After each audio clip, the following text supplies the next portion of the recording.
Blog Talk Radio. Good evening, everyone. This is me, Jonathan Alexander, and I'm here to host our show, Life, Laughter, Happiness. Today, I have my co-host, Barbara, here. Are you there, Barbara? Yes, I'm here. Hi, Johnny. How are you doing? Doing good. And I just like to say that our guest today, I bought on specifically for Barbara. Her name is Debbie Waine. She's a grief coach. And I guess the reason I bought her on is I'm sure you've heard on recent shows, Barbara recently suffered a loss. And, you know, it's hard. So I've always tried to, when I pick guests, I try to pick guests that benefit other people, not just myself, or things that other people find or benefit. And thank you when so I saw much. Debbie Waine, is she here with us today? Who do we have? I am today? here. Yes. Thank you for inviting me. I'm honored. Welcome, Debbie Waine, grief coach. And thank you so much, Johnny, for bringing on Debbie. And Debbie, it's so nice to meet you and have you on today. That makes me feel really cared for and loved. Thank you. Well, I think it's a gift that Johnny brought me on for you because grief can be such a lonely time. So to have somebody care about you enough to want to help you is a blessing. Yes, and it is so lonely. And it's a feeling of, okay, you're sitting there with your feelings and you don't know who to tell because in my case it was a big breakup. And so the close friends, that's what they will remember. They will remember me 2 years ago crying out to them like, oh, this is happening. I'm going through this breakup, all upset. And then me, a year later, then making amends with the person and getting a strong friendship back, since I was a friend for 18 years before we got together, got that all back. They don't remember that. So the loneliness came when I felt like I couldn't tell my best friends. Well, I did tell them, and they were like, why do you care? Why do you care about that? I mean, you know, da-da-da-da. And so then I retreated, and I never talked to them about it again because I felt like they don't understand my grief. And then you start to question yourself sometimes if you're not up on this, you know, if you're not an expert like you, like, why am I grieving so much for an ex? Well, you know, I admire him greatly. I mean, there's a lot of reasons. Can you tell me why this is going on? And as a human, what's going on with my grief right now? Well, what I would say, not knowing you personally or knowing everything about that, my feelings would be that you loved him and that even though you had a bad breakup, even if it was there was something that made you both really angry with each other, that doesn't mean that there wasn't love at some point in time, right? Even like I have 2 adult daughters, and they're my heart and soul, but I divorced their dad. If something happened to him, I would still grieve him. I would still grieve that he was a love of my life. He gave me my children. And just because you're not together anymore doesn't mean that you can't be grateful and be thankful for all those good times that you guys had together. Even if there's bad ones, there's still good ones. Oh, yeah. And what about all of the things that are good? And what about forgiveness? I mean, that's what you just said, all the good memories, but what about forgiveness? Okay. I was looking up so many things on YouTube trying to find, why is this so important? I know the person who's being forgiven, yeah, okay, that helps them, but it helps the person who's forgiving more. Why? What is this? And that seems to be somewhat selfish. Like, okay, I'm going to forgive you because then I won't have that on my back. But is that true forgiveness? Can you explain forgiveness and why it's so important? That is not true forgiveness. Forgiveness is saying, you know what, I might not understand. I might not like what you did, but you did what you did, and I want to move forward So I'm just going to let this go. And I'm going to say what was. I'm going to let be, and I'm going to move forward, and I'm not going to hold on to anger and resentment and hate, because it doesn't do me any good in my soul. So I'm going to just let that go, and I'm going to move forward. And, I would tell you also, Barbara, that I think a lot of times when we lose somebody, the person that is the closest in this grief starts remembering all of the good times. And we truly do push back and push down any of the bad times. So I'm sure in the time frame of when he passed to today, you're probably thinking way more about his smile and his caring nature and his love and the laughs you guys shared, because by nature, that's what we want to remember. And there is nothing in this world that says you have to remember the negative. You don't have to remember that. That doesn't even sound like who you are. No, but that's what I was trying to tell one of my friends. Look, I naturally it just came to me after about a year, time, I guess, maybe your heart softens. I naturally just gravitate to forgiving people. I mean, and some people call it, oh, well, you're too forgiving. No, I have that natural forgiving nature. I feel pretty normal. I feel pretty healthy in the mind. I don't have any weird mental problems. So I feel like the ones that don't forgive, they're the ones that have a problem.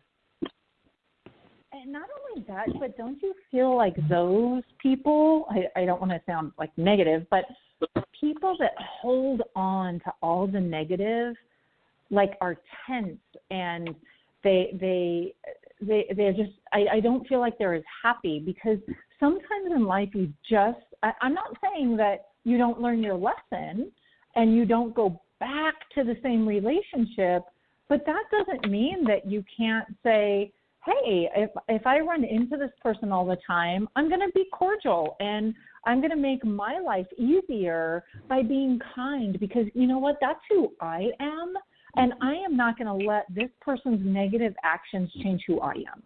And you just seem like, everything I've read about you, that I've listened to your podcast, you are just a kind soul.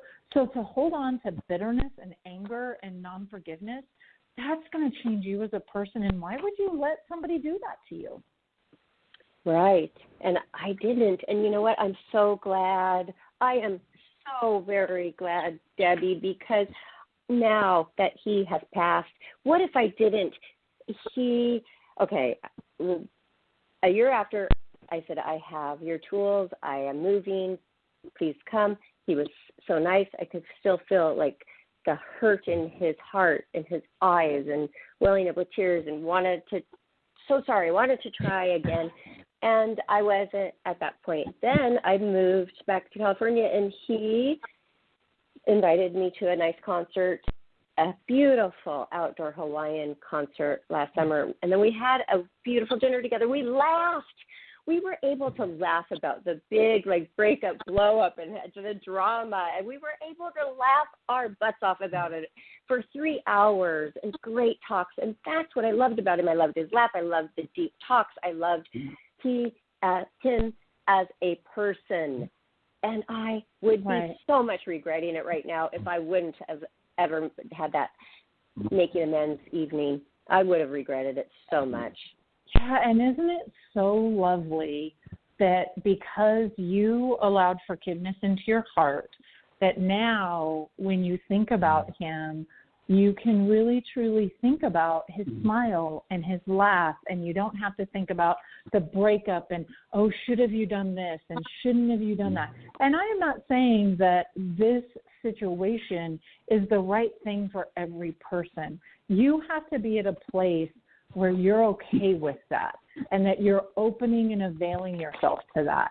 Because if you're just trying to force it, you may have more regrets. But I think you felt and you said, this is what's right for me, and I'm going to go with it. And you didn't let everybody else's feelings and advice and all the garbage of the world lead you. You listen to your intuition, and you were led by that. Yes. And do you feel like that's kind of like a go with your gut feeling? And you know what? No, I loved him. I'm hurting.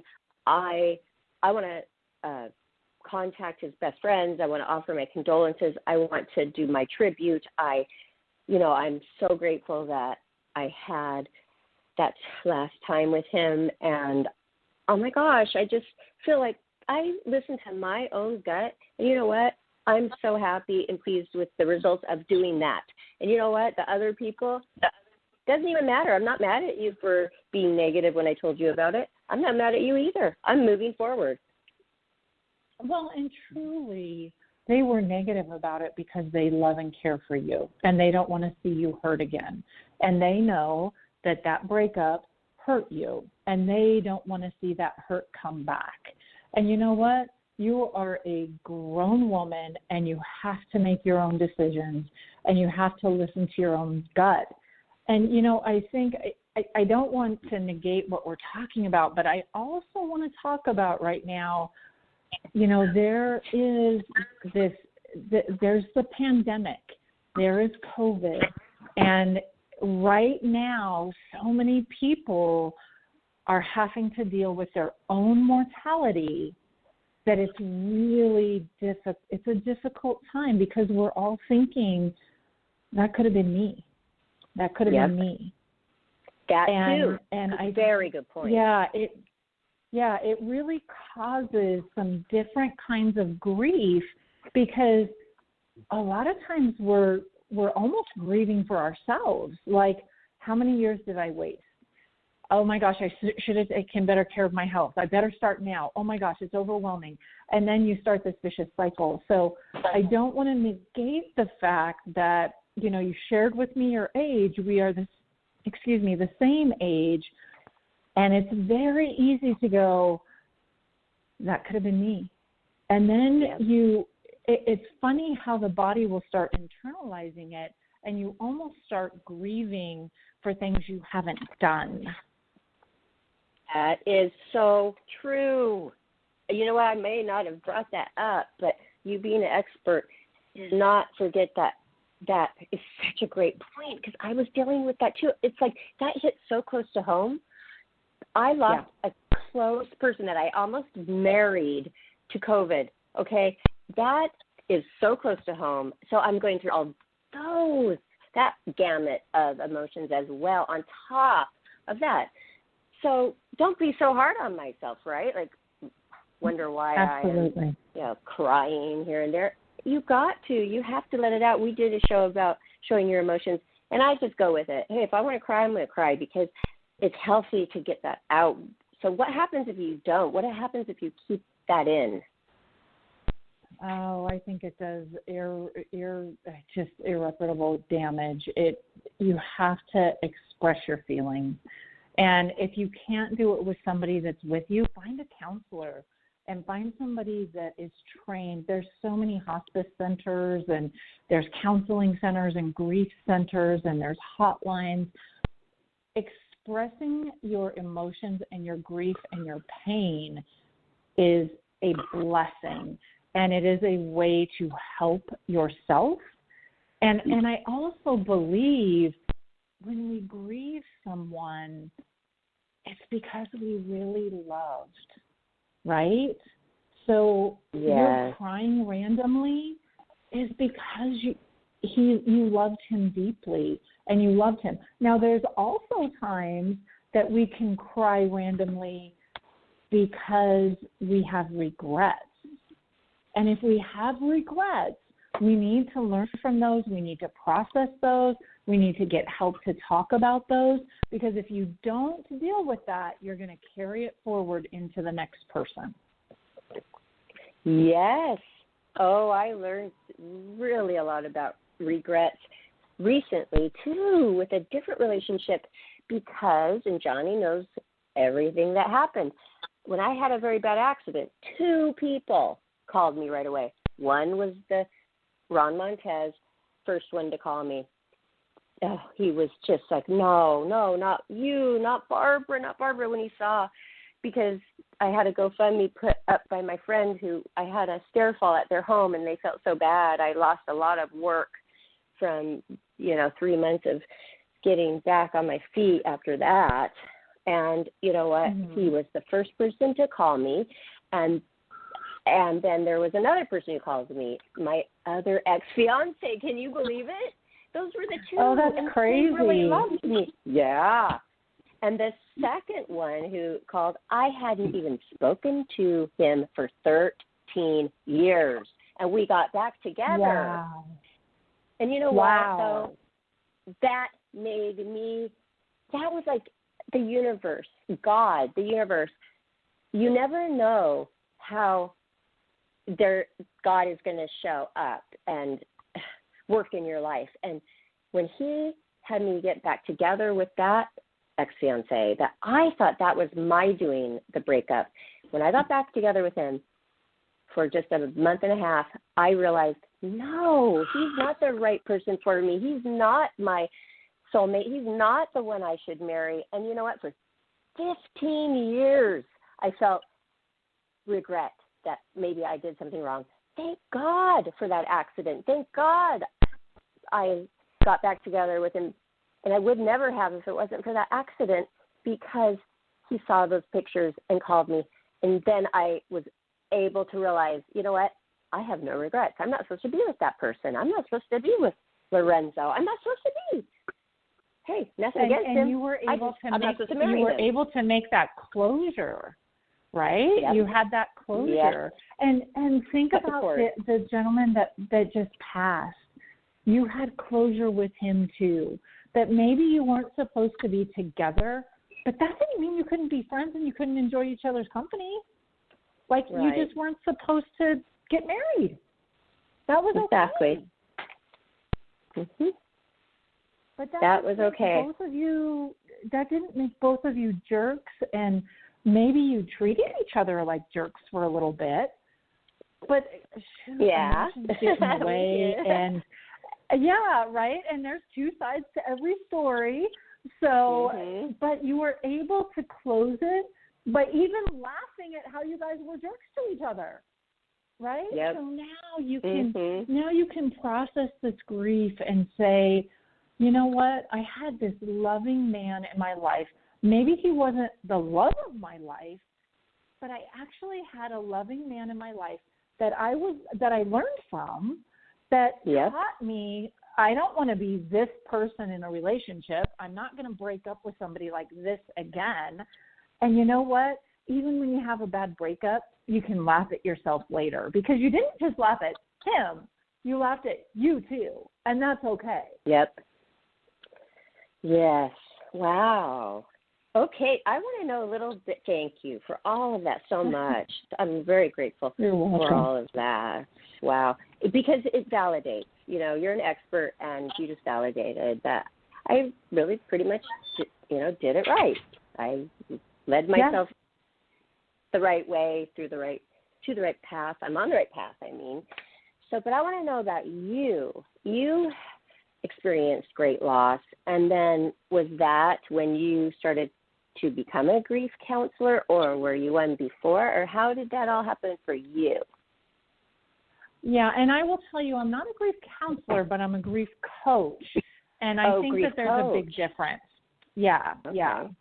So I will tell you, I have experienced, unfortunately, a lot of death in my life. I lost my mom when I was 18. I've lost my dad. I've lost all of my grandparents. But the most impactful for me was losing my husband, and I lost him in 2013, March 1st of 2013, and he was such an amazing man. And was such a great, thank you. But the way I look at it, Barbara, is I had him for 12 years, and there's people in this life that never find the love that we had.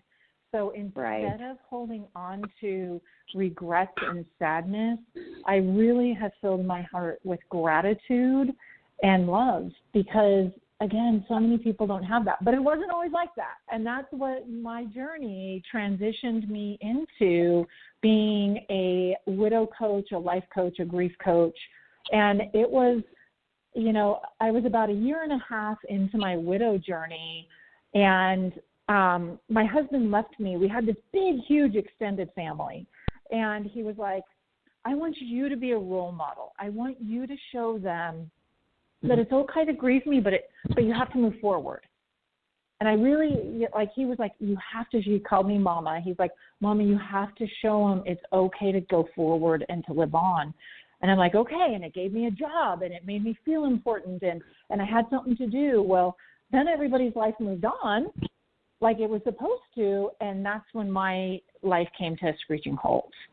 And I started drinking too much, and I played a lot of poker. I didn't really gamble for money very much, but I did gamble, and one morning I woke up with the wrong person in my bed and don't even remember any of it.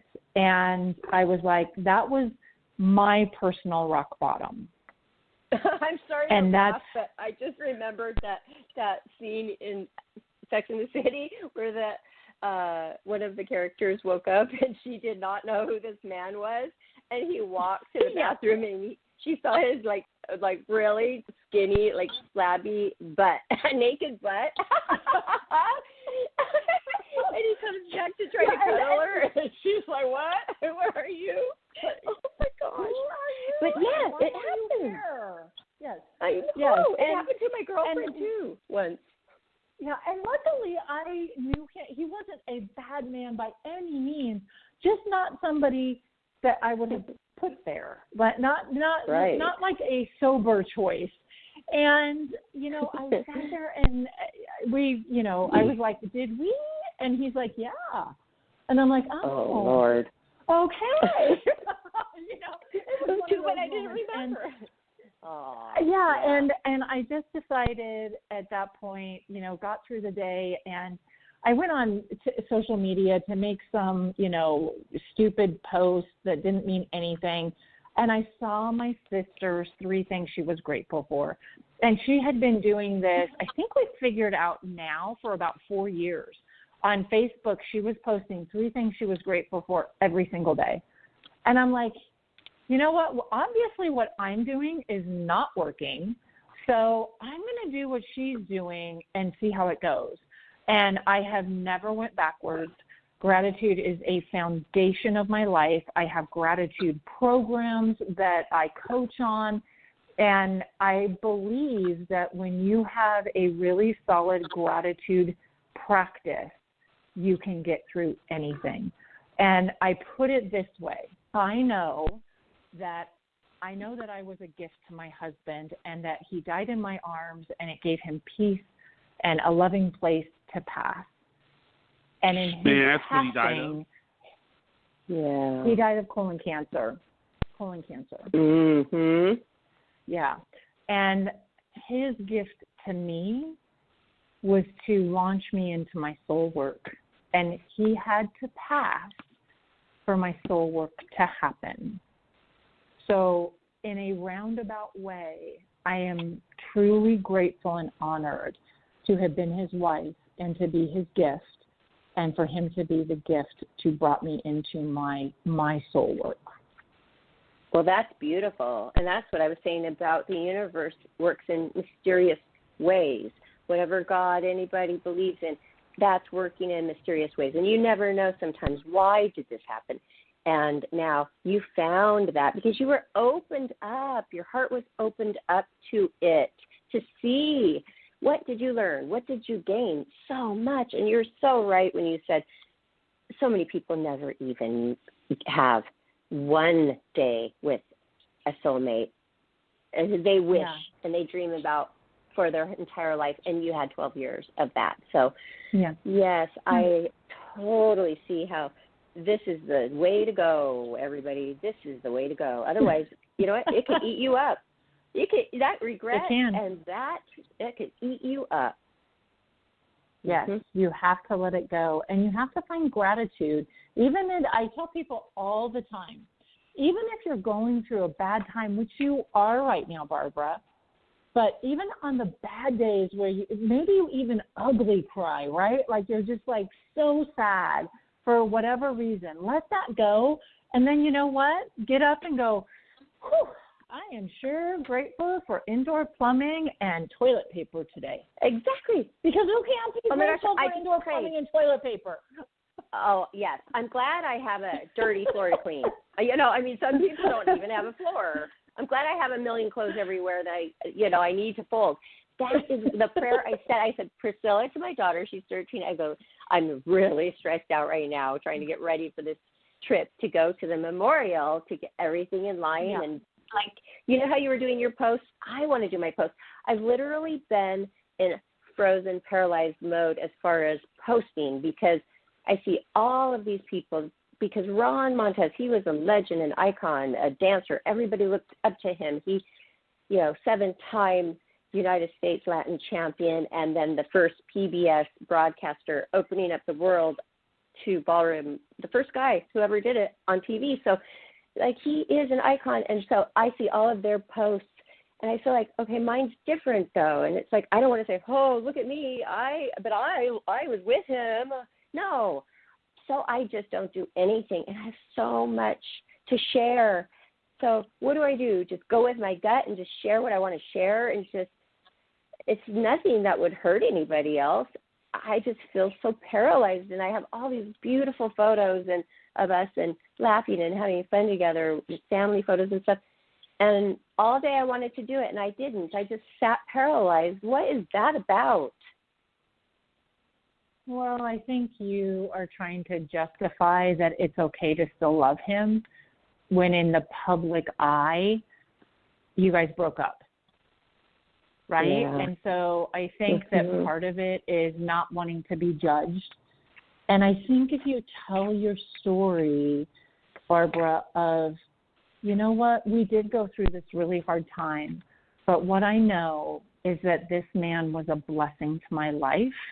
And I want to honor that, and I want to do it in a respectful way, and I want everybody to know that his smile and laughter in the end brought me joy instead of pain, and that we worked our way through that. Whether we were married or not, we were able to work our way through that, and that's the character and the man that I want remembered.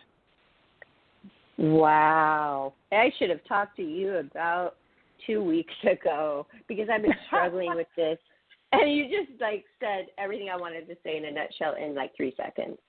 Wow, thank you.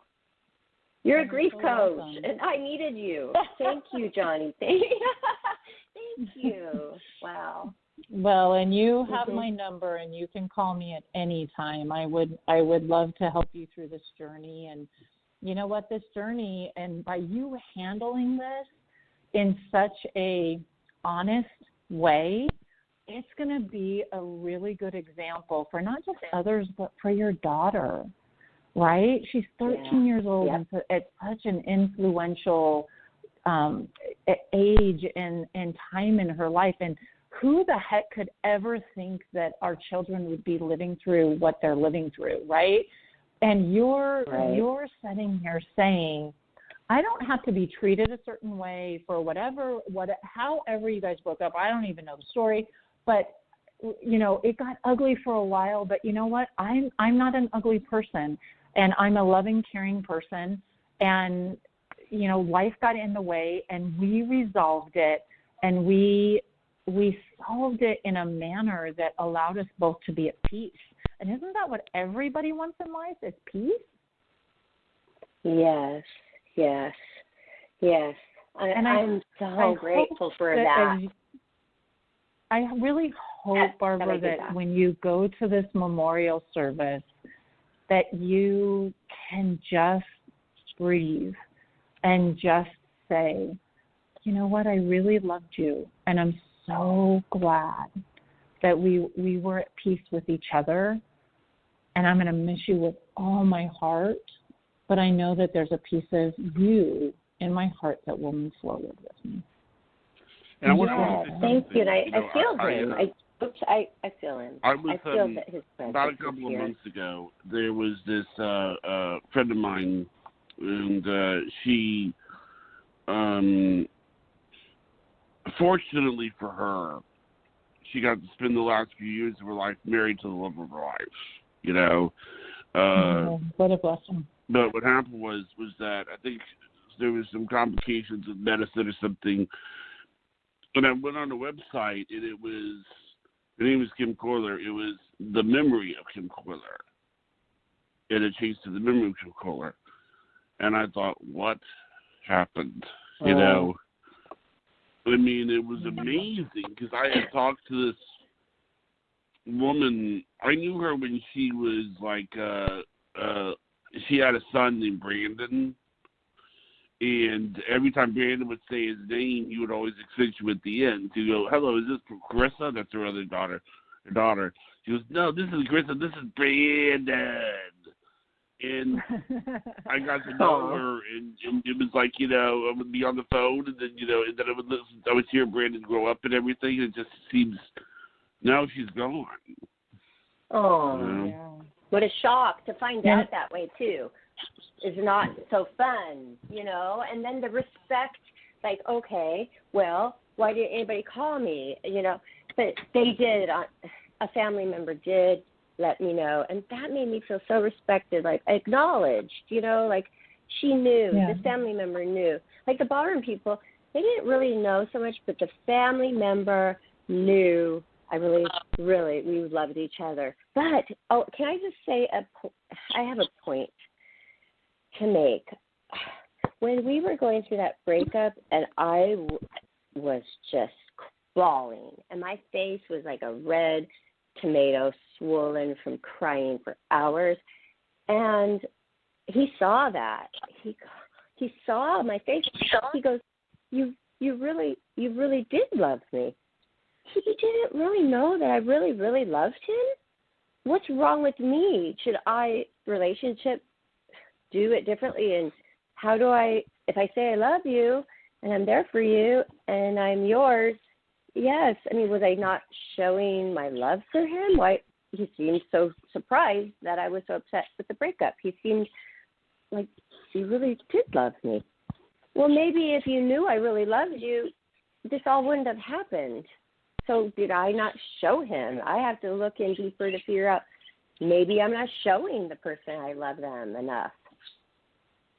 So, Barbara, I think that a lot of times when somebody can't see the love, it's because they truly in their heart don't think that they're worthy of your love. Oh.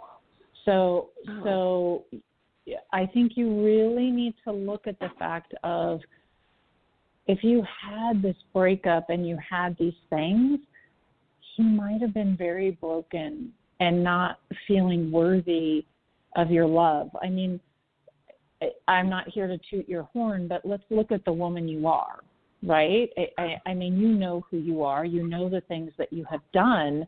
And many men, even though they are accomplished, may not feel worthy of having a woman like you on their arm and having your love.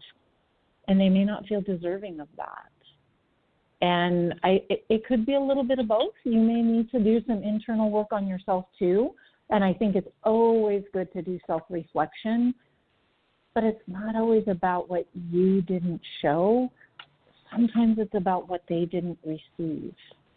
But that's not fair to me. That's not so fair at all because who I am and, I'm a model and it's not fair. It's not. TV shows and movies doesn't mean that my heart's different than others. It's not fair. No. It's not fair. It's really not.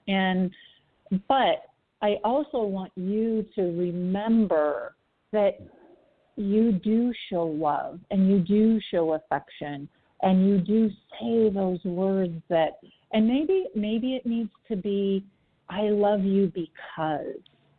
I love you because of this. I love this because of who, this is what you show me and this is what makes me just go pitter-pat inside. Instead of just saying, I love you. Or, I mean, not like that. Like, I'm sure you had very intimate moments. But a lot of times if you right. tell people that, I just think a lot of times when people are shocked at the fact that somebody really loved them, I really truly believe that it's because they didn't know how to receive your love. Okay, well, thank you for that. And then next time when I have a relationship, I will be more aware of what happened in the previous relationship. And you know what? That is a good thing because we learned. We learned from it. Yeah. We grew. Yeah. And we grew. you learned that you deserve love too. You deserve to be loved the way you need to be loved. And that's not with an ugly breakup. No. Oh, my gosh. And plus, you know what? I learned from that, too. Don't do that. There's no reason. I mean, but then that made me dive into my childhood. Like, why did I have such a severe reaction to what happened? Why did I go barricade myself in the guest bedroom, and with an airbed? You know what I mean? And drama. Why? Well, when I was a child, I started to think back, like, why did I react that way? When I had this stepfather for many years, I retreated. Gary, when anything scary happened, when there was a blow up of any kind or some negative thing, I retreated into my room and I barricaded myself in there. I did the same thing as an adult. And I recognized that. I recognized that's not normal. That wasn't the way an adult should have handled this. And it's never going to happen again. I'm not going to ever handle something like that way again. And what a blessing that was. And then after the fact that you guys could talk about it and not be and laugh about it and be like, oh my goodness, I am never going to do this again because I know that's not right. And he didn't go, yeah, you're damn right, you shouldn't have done that. It was more like, a moment where you guys could both like, yeah, we both shouldn't have done the things we did. And you could have a moment to heal and still maybe not love each other with the way you did, but still love each other through it and get over the anger and just love each other as people, not even as intimate partners, but just be like, you know what? We're good people, and it's okay. We can be okay without each other. Yes. But also, when you do have that making amends time, that can also give them mixed signals to where, oh, wow, okay. Oh, yeah. Maybe I have another chance to get back together. And I think that did lead to that somewhat. And there were a lot more invitations to go here and there and stuff, and I didn't do that. But you know what? I don't regret not, because I did my amends. I did what I thought that's all I needed to do. It wasn't about getting back together. So, because you know what? If you're doing that, you're having your dinner after all that time, you're laughing. I mean, I didn't feel like saying, oh, but this doesn't mean that I want you back. I just didn't feel like I wanted to then put the knife in and twist it, so I didn't. Right. But should I feel bad about that or? No, I don't think so, because here's the thing, is you guys had that dinner, you enjoyed each other's company. He probably had regrets that he did want you back and maybe did realize that he didn't realize how much you loved him. At the same time, you stood your ground. I think it would have been different had you led him on, right?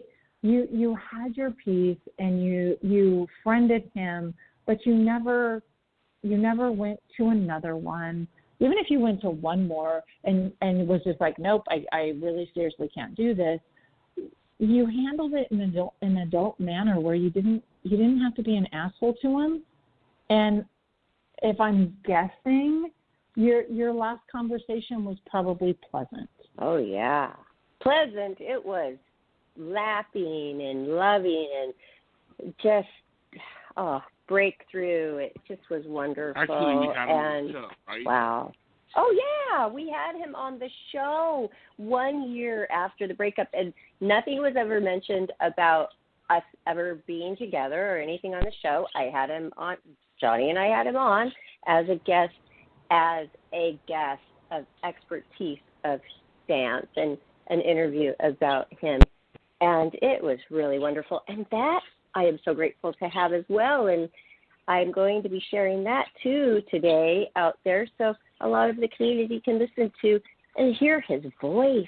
That is such a blessing. Thank you, Johnny, because that is such a blessing. At that time on Life, Laughter, Happiness, our show was more like spiritual based. So I was trying to like say, hey, let's twist this into like, what does Ron Montez do to keep a spiritual balance? So I was really trying, right, Johnny, because we had another co-host, and I had to get it okayed by saying this is spiritually based, and I got him on, and thank goodness I did, because I think that hearing his voice, people are going to be soothed, they're going to hear his laughter, and that can be so healing just to hear him. Yeah, and how healing was it for both of you to do something positive together after tragedy? You guys were healing each other and didn't even know it.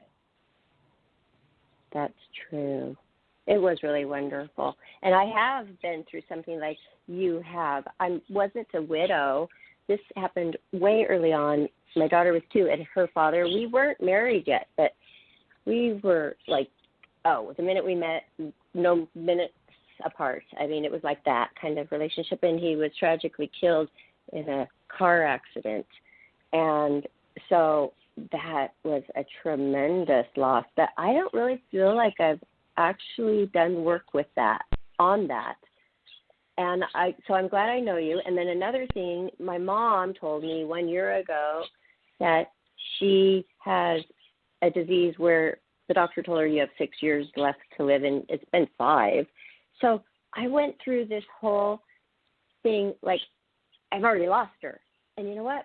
My mom said, I was crying at a drop of a hat. I'd drive by Chico's, her favorite store, and start bawling. You know, I'm not living in the same state, so and that was during COVID, and I couldn't get to her, and I was just devastated. And she's like, Barbara, don't bury me yet. I'm not dead yet. And so I'm going through that too.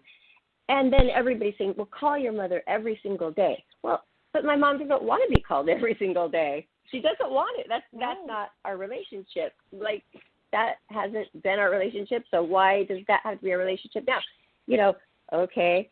She said, but we're going to run out of things to talk to. I go, Mother, I'm going to call you every single day.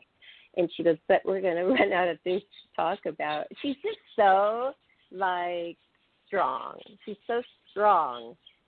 And then that gave me strength.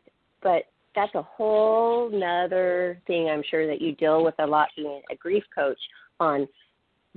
You deal with people who are maybe going to lose somebody soon, and they know it's coming, and they're anticipating that, and that can cause a lot of anxiety in life and change your life daily. So do you deal with a lot of that kind of thing? Yeah, I deal with, and I don't, people always say, oh, I would rather have time to be prepared. Sometimes that can be more of a struggle than losing somebody suddenly.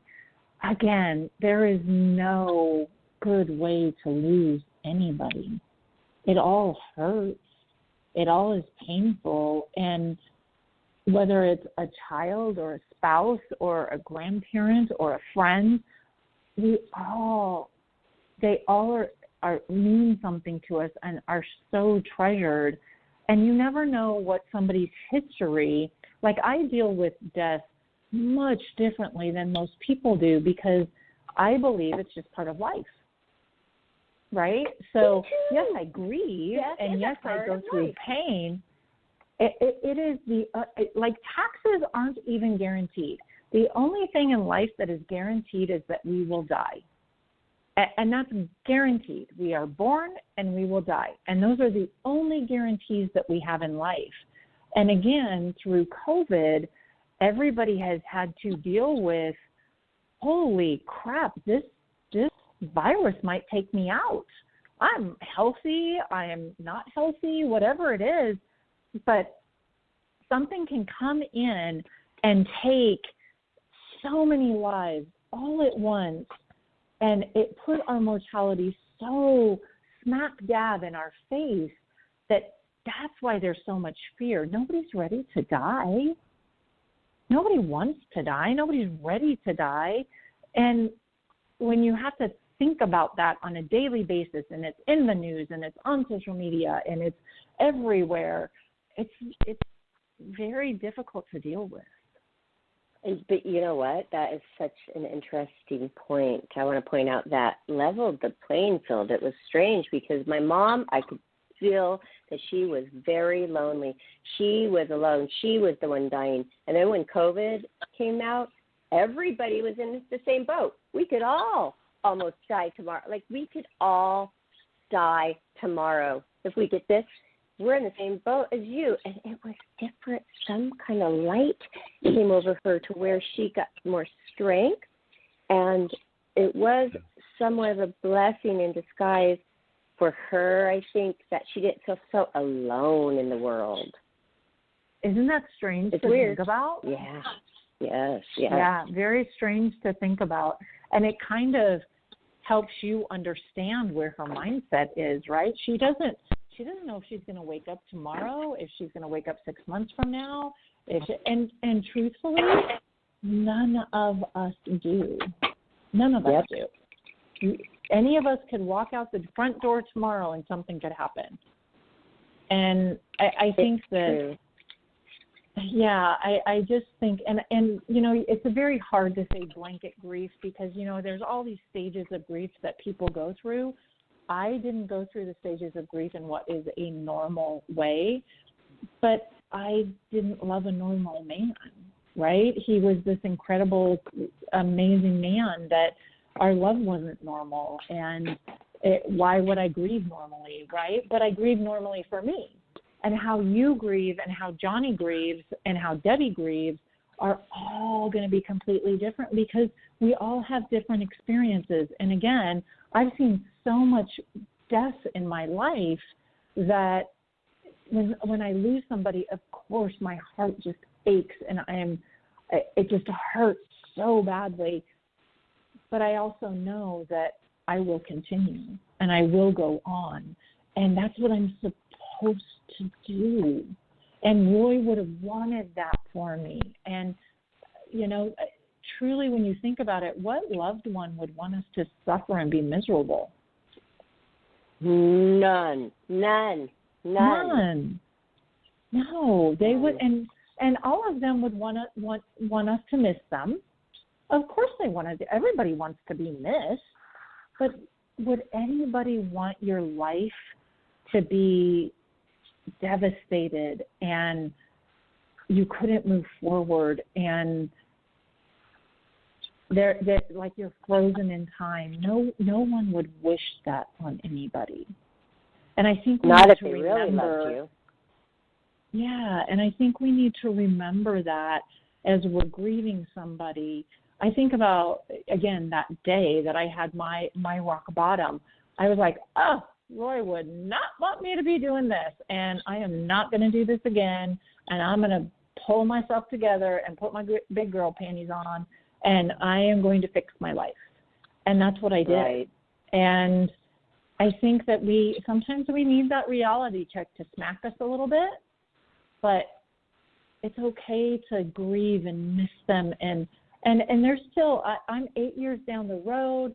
I have somebody that I date that, you know, is so dear to me, but that doesn't mean on Roy's birthday and our anniversary and the day of his death and holidays that I don't just crave him.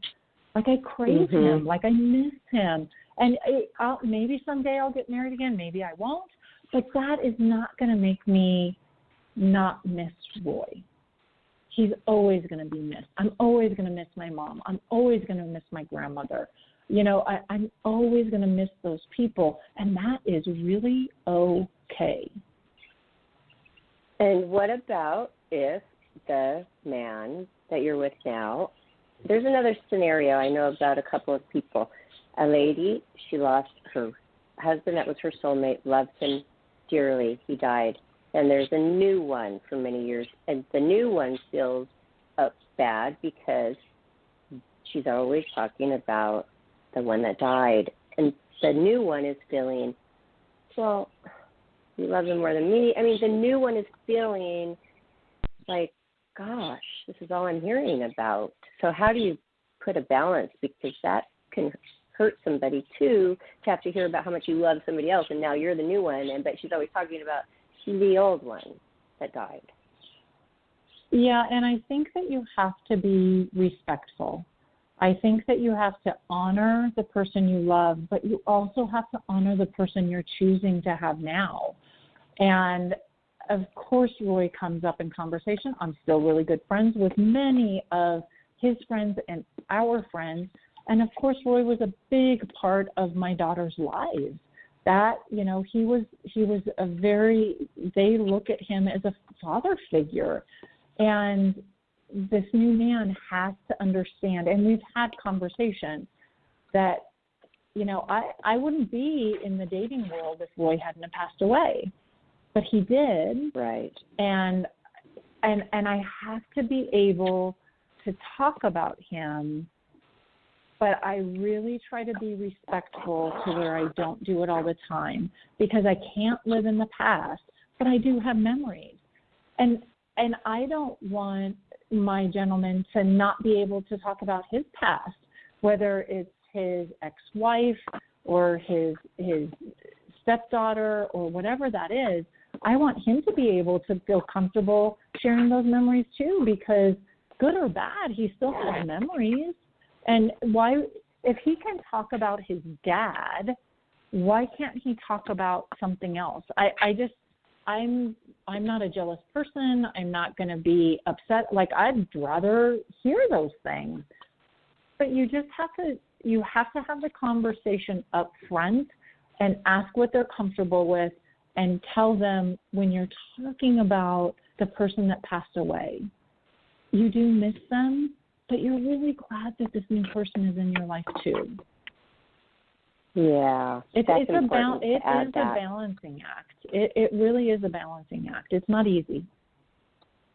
And we just have to be mature about it and not use it ever to hurt a person. Like, oh, well, I wish you could have been more like my husband that's passed away. Cannot do that. You can't compare. You can't compare. So hurtful. I'm not saying that they do that, but I can only imagine how confusing, how complicated it can get in your field of work, basically, as a grief coach. And it's not easy to love a widow. It's different than loving a divorcee. It's different. It really is different.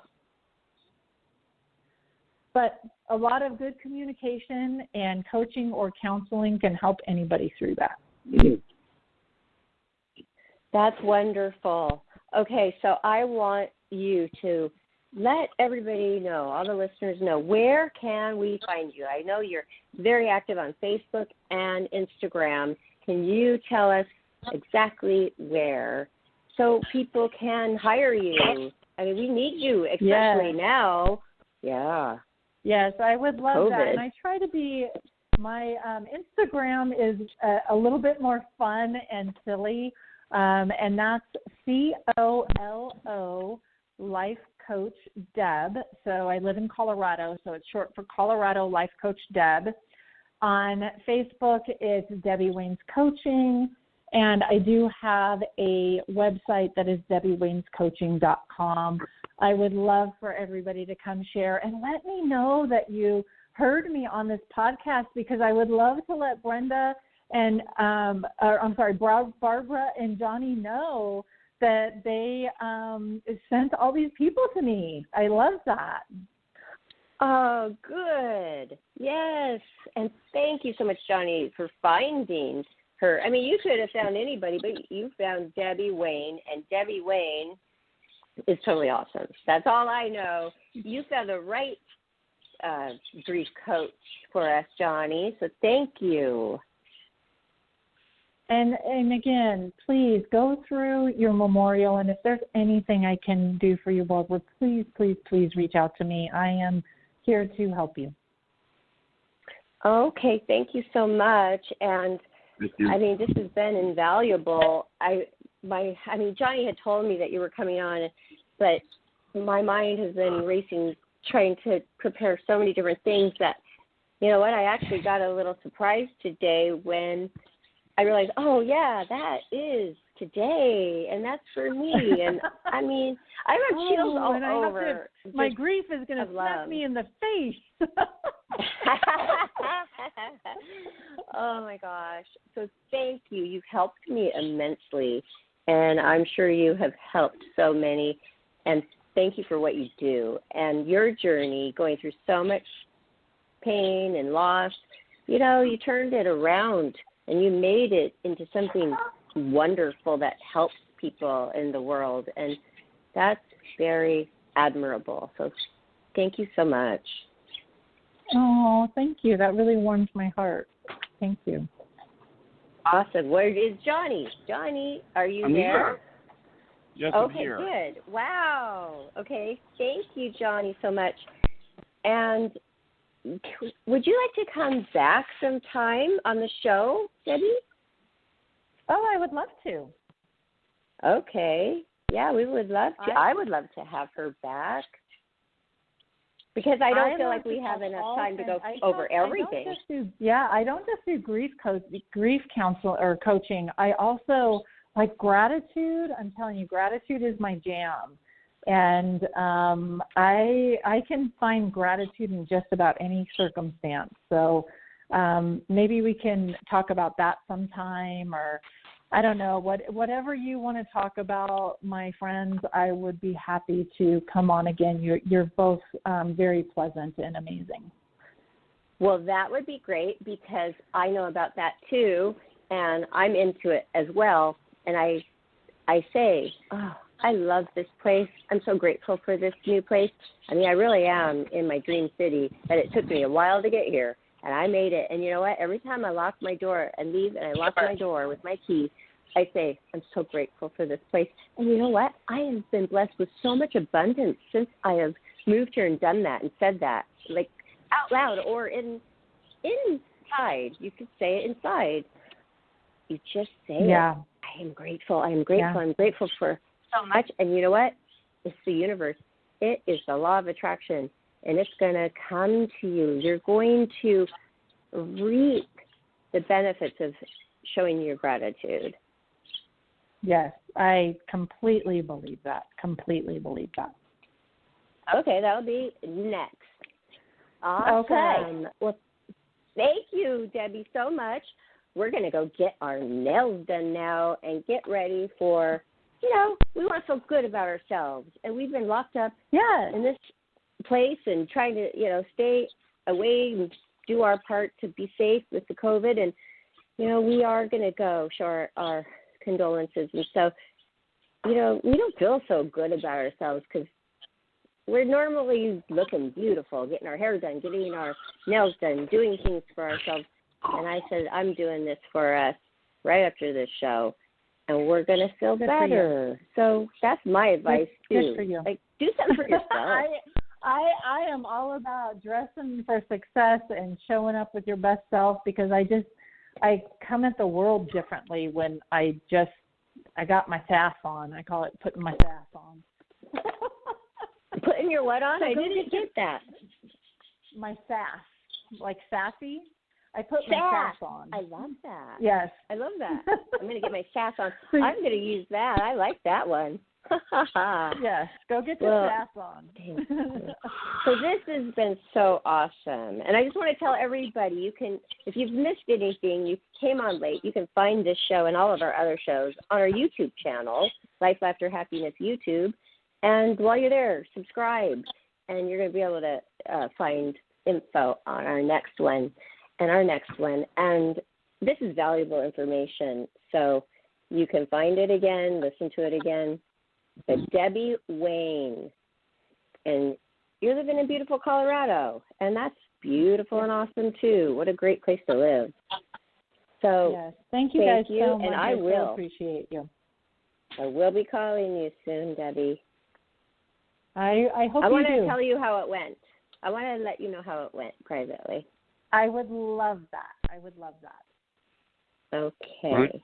Well, thank you so much. And everybody have a great night. And go to Facebook, Twitter, Instagram, and follow us there as well. Life, Laughter, Happiness across the board. We will have links to this show for Debbie Waine's show, and you're not going to miss it because we're going to make sure you have it.